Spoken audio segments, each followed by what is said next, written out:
Мынанан айтып атышпайбы, мен айтып коеюнчу маселени дагы. Мына азыр аябай көбөйүп кетти деп, коңшу мамлекеттен деп. Ачык айтыш, ачык айтышым керек да. Мына чек ара боюнча 35.215 кирди, 34.436 чыкты.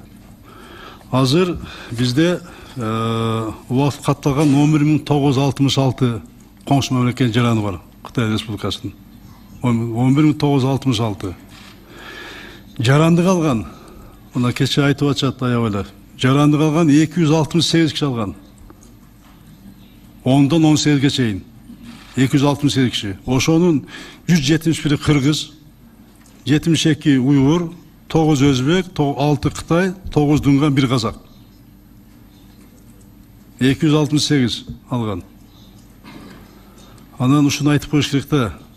Ушу каптап кетти, анан неметип кетти деген сөздө этияттасак, биз деле иштеп атабыз бул боюнча.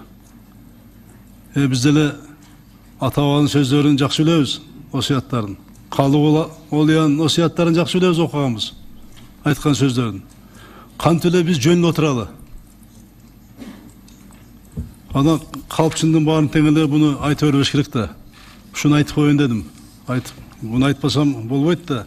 Ата буну болбосо буну азыр саясат кылып, саясатташырып, буну азыр башка жака дагы мындай көтөрүп атышат, жогору деңгээлге көтөрүп алып чыгып атышат.